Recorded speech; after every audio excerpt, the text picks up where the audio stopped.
Hello，大家好，我今日同大家傾下香港呢個寸金尺土嘅地方，點樣揀啱養嘅狗仔，點樣做一個合格又開心嘅主人，仲會同大家推介幾個免費安心嘅放狗好去處，等大家揾到最啱自己嘅方法。講起香港，屋企普遍都細，生活又忙碌，點樣揀一隻可以容易啲照顧嘅狗狗呢？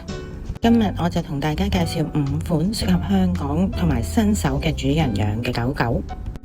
第5位臘腸狗，身長腳短，好似熱狗咁，性格堅強又忠誠。佢背脊就比較脆弱，要小心避免跳高或者跳樓梯。佢頑固執着啊，訓練嘅時候就好有耐性先得。第4位迷你史納沙，警覺性就好高，係屋企嘅天然保安。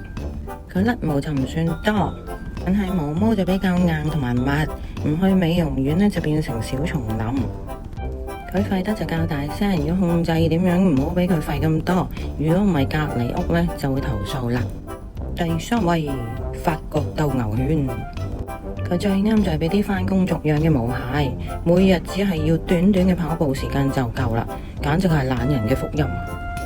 香港就熱啦，佢短鼻扁面，特別怕焗嘅，夏天一定要開足冷氣，如果唔係就麻煩啦。同埋要有心理準備，發嘔呢細個就睇得特別多醫生，因為呼吸道同埋皮膚嘅問題。第2位柴犬，佢型過人又有獨立性格，唔係任你擺佈嘅乖乖仔。訓練佢呢就要有耐性，比較適合屋企有大少少嘅空間，或者願意每日帶佢出去散步嘅你啊。佢壽命呢大約就12至16年，就中意吠，最好呢就同啲街坊講定先啦。第1位玩具貴婦狗，細隻啦，好似棉花糖咁軟腍腍，喺香港係最多人養嘅細 size 品種之一啊。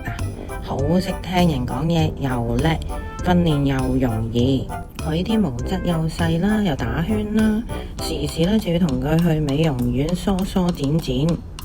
唔同佢做美容呢，就會成日勾身勾勢，所以你一定要記住同佢去預約美容院，確保佢舒服健康。佢哋大約呢就15年或以上嘅壽命，好勁啊！揀到狗仔之後呢，下一步就係帶佢哋去解放啦。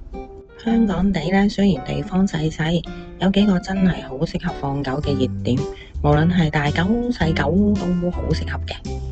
鰂魚涌海濱花園啦，草地大，又有海風吹，狗仔就可以四圍慢慢行，唔怕多人啊。西隧轉車站隔籬嗰個狗狗公園啦，係最安心同埋最好嘅選擇，因為有完整嘅圍欄，狗仔入到去可以放電，主人就可以放心啦。啟德跑道公園啦，空間夠晒大，仲有分區俾大狗狗去拉筋㗎。西九文化區嘅大型草地啦，又大又闊，真係適合放大狗㗎。香港地方細，但養狗都唔難嘅，最緊要揀啱嘅品種，安排好啲時間，重視狗狗嘅身心健康，領養就不棄養。下次再同大家分享養狗狗嘅少少心得啊！記得 keep 住關注我啊，撳鐘仔 like and share，拜拜。